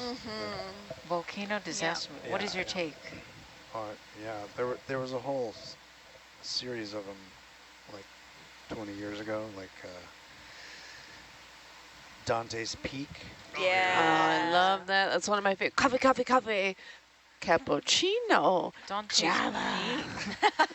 Wait, can you tell me I have not What seen was that. all that about? I'm sorry, that's in Dante's Peak. I have not seen it. Yes, it's like, The release date that's was on my usually birthday. how I can tell if someone's watched it. That's awesome. I gotta watch this movie Pierce now. Brosnan is the So good. scientist Oh, hero. okay, I'm Yeah, sold now. yeah. That is Yeah. one of my favorite movies. It was a good so, one. So the it's funny because movies like this, like this one, was trying to not be too ridiculous, but ended up They couldn't help crossing the line Yeah. several times. Yeah, they couldn't help it. Yeah, one of the one of the scenes that blew the minds of geologists was they, Really helped too they're much though, did it? so there's this volcano that's threatening, and the scientists are concerned, and of course the politicians are ignoring it, and it starts wreaking havoc. Yes. And there's these lava flows coming out everywhere, and the scientists are trapped in their vehicle, and they end up driving across a lava Of a flow. field, right? Yeah. Yeah. Yeah, that part. That Like You're the just tires wouldn't You're melt. just jealous you've never done that. what? You're just jealous Oh, you've never. yeah, no. What kind of tires are you driving? Yeah, well, the tires, I don't know what they're doing. But they Yeah. keep going anyway, Yeah. and somehow the Yeah. gas tank doesn't explode. That part, I remember that part, and I was like, and that's lava, not real. lava is so hot. It would melt the metal. It'd melt everything, Yeah. probably. Oh yeah. Definitely. Like in Hawaii, sometimes lava flows go into communities near the coast, and if sometimes people have to abandon their cars, and when cars get surrounded by lava, like the windshields melt. Yeah. And like Yeah. there's lava is so hot. There's so much radiative heat. You can't even be close to it without. I remember you telling us about the shields. Yeah, exactly. Yeah. Yeah. So and those guys are just driving their car over the lava. Yeah. Yeah. That had a little of everything in that movie, but That's they were actually interesting. most of the time they were trying to be semi Correct. realistic, but yeah, they definitely crossed the line in a few places. Then there's another one. There's one. Do you remember Volcano with Tommy Lee Jones? Yeah, that's That's the one where it That's it. starts erupting in That downtown supposedly LA. Yeah. came out just a few weeks later. Right, Yeah. right. They were two competing volcano disaster movies, and that one's Interesting. they're really hilarious. Because Yeah. I think that we watched Volcano in one of my geology classes to that's just a good one. point out. Critique it. Yeah. Yeah, that's perfect. Yeah, so there's, and like the La Brea tar pits are a part of the story. Somehow like the lava, their early warning signs were like lava showing up in subway tunnels and in the La Brea tar pits. Yes. And then, yeah, downtown LA, not exactly a volcanic area. No. So like pretty. Well, it says on the Wikipedia the film is popular viewing and discussion in science classes in the United States. Is this volcano? There you go. Yeah, I think it's because... Like how ridiculous. Tell me all the ways this is ridiculous. Yeah, all the ways this is factually inaccurate. Interesting. I've never heard of either of these films. Oh yeah, and there's like lava like going down the main streets of LA and helicopters flying around. And then they drop a building to like stop the lava from going any farther. I don't remember. I just rewatched this recently. Oh, did you? Was it Volcano or Dante's Peak? Volcano. Oh, awesome. But Dante's Peak will be next. I usually watch it like every other year. But so the tagline for the movie Volcano is "The coast is toast." Yes. Well, what do you like about Dante's Peak, Sarah? She hasn't seen it. No, recently. it's been a bit. I just felt like that one was not. I don't want to. Neither of them are like super realistic. Yeah, it was less comical than Volcano. It just seemed more almost believable. But I liked. I think like the setting of it and everything just seemed a lot more. I don't know. Yeah, there was actually like a volcano. Yeah. Before the disaster. Yeah. Whereas in LA, it was like just out of nowhere. Lava's going up No, it was everywhere. like a secret volcano. Yeah, I don't know. I enjoy those kind of movies, even like the Disaster. San Andreas with Dwayne 2012. Johnson or what is it, 2012 with John Cusack. Yeah. All those. What happens in 2012? Is that like 2012 apocalypse? Everything's I think it's Yellowstone. Oh, Yellowstone's another one. Goes off, yeah. Well, I think It's like it was the... Oh, in 2012? Oh, yeah. Super volcano. The Cascade. There was... type. I think the it was that magnetic poles shifted or something like that. And then it was like... I don't remember. Something microwaving the Earth. No. But was it based on that? I gotta rewatch it now. Yeah, we were all going to die in 2012. The Mayan calendar or something. Nostradamus or something. It was something Mayan like calendar, right. The plates were shifting really fast. Like, the plates are always shifting. I know, but like that's no excuse. Like immediately and by like huge. Oh my God! Distances. I have to look it up. I need answers. There's a lot. We're getting some comments from the chat here. That volcano movie gave me nightmares as a kid.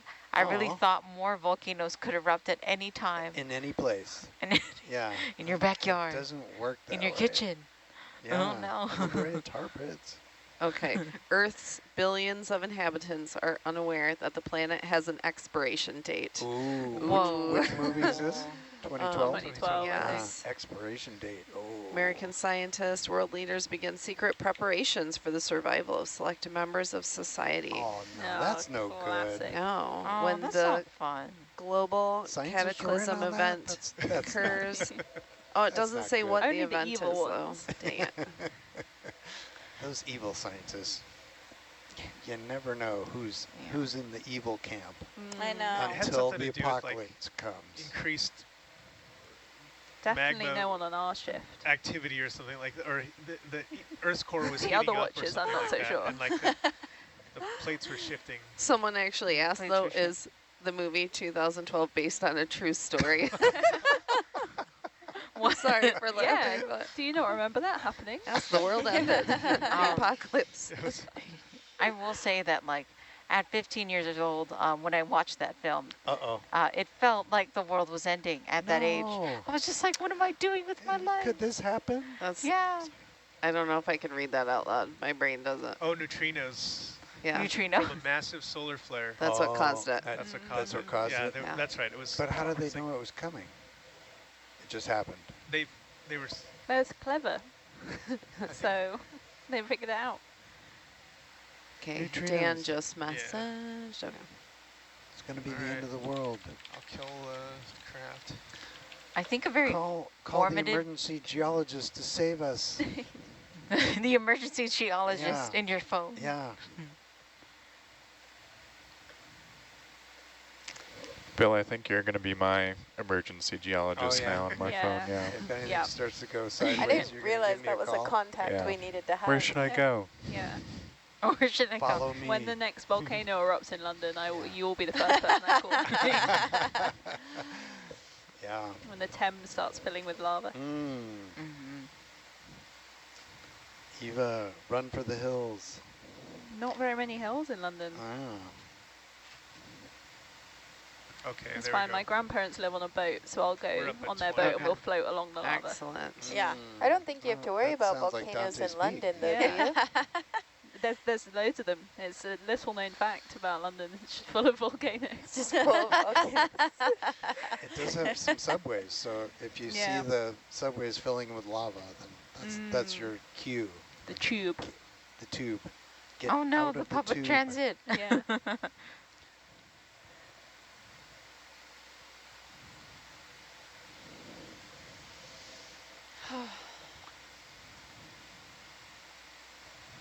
Crafts. This is making me think about the American education system.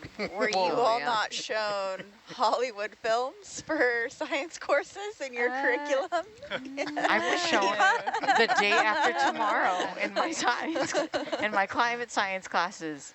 Yeah. You know, the one about like global warming and it's so sudden and and cities are being flooded and I'm just like, oh my goodness. You knew when you were a kid. Yeah. And it was like a Friday and the teacher would wheel in the TV set with the VHS. Oh, I see what's going on. That was like a good day. Yeah. Yeah.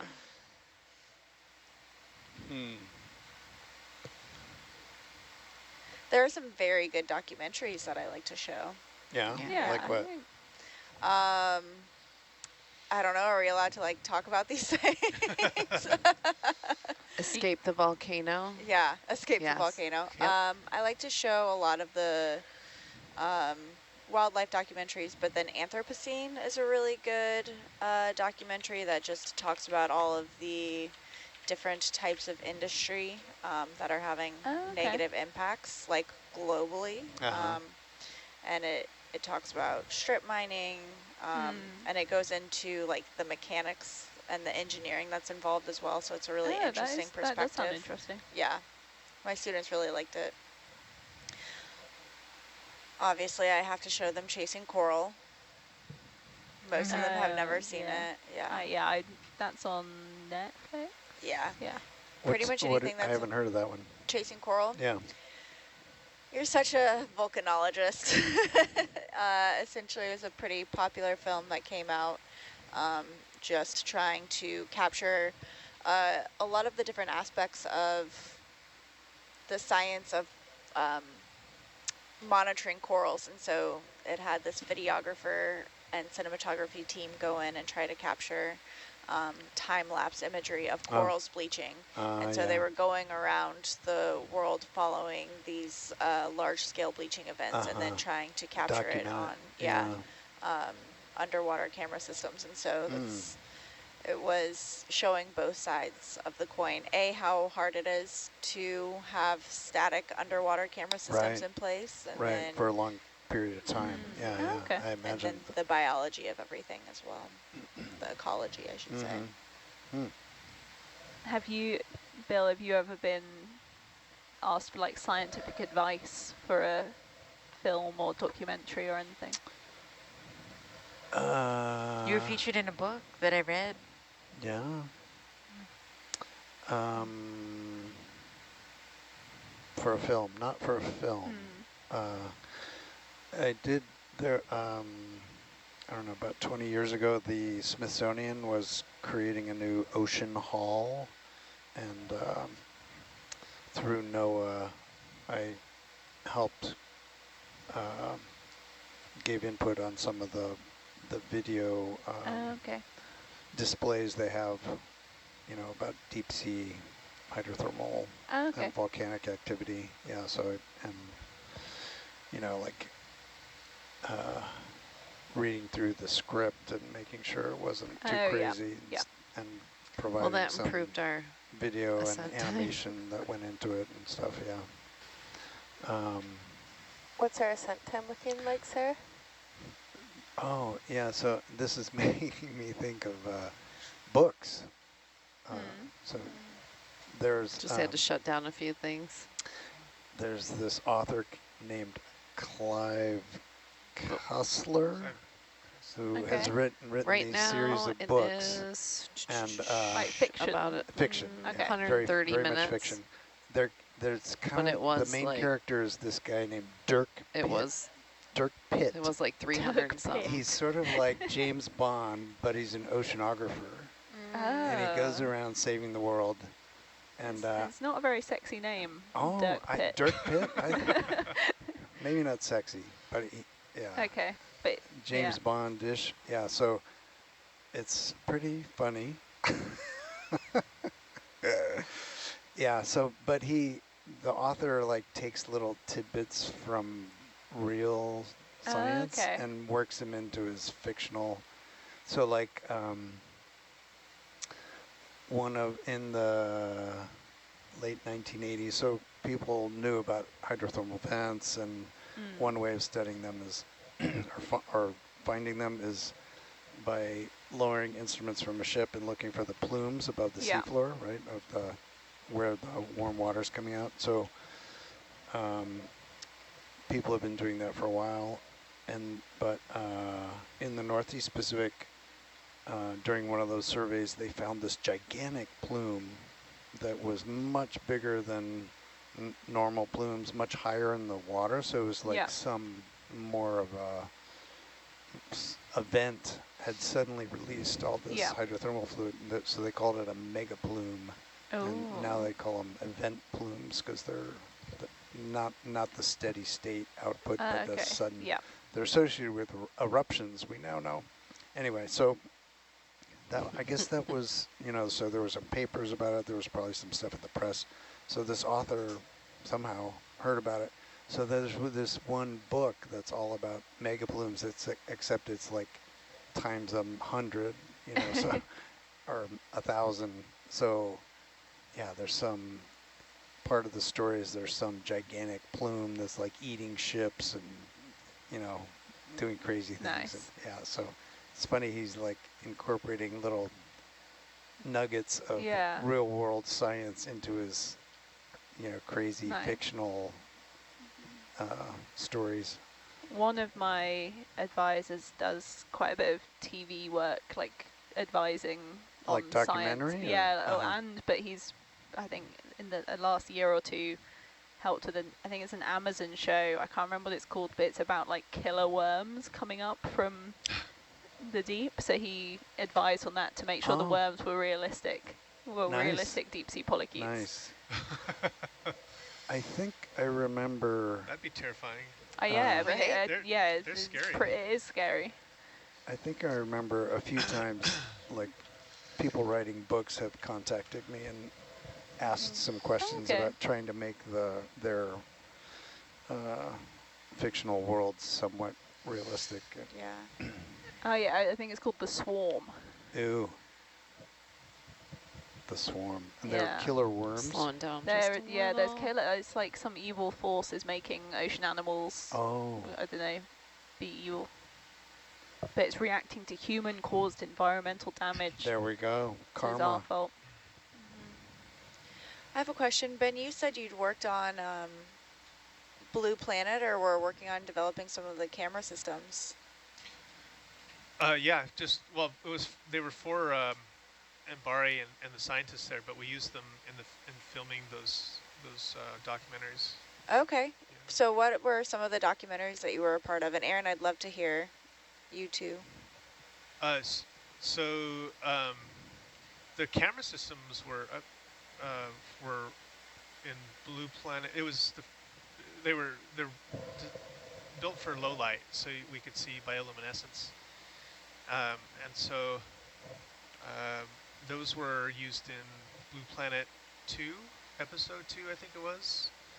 And it was, so it was basically just a Sony A7S II camera that was put in a big titanium housing, and we strapped it to the vehicle. But the trick there was to figure out how to get animals to luminesce. So there was a whole, we went through several things, but we ended up getting some pretty amazing footage, but not all of it made it its way into that documentary, unfortunately. But yeah, the second time we used that camera was at Planet Earth 3, and we were filming the octopus garden. Okay. There, that's just off of Carmel, California. Super cool. Oh Yeah. yeah, that footage was really, really nice. There's some really incredible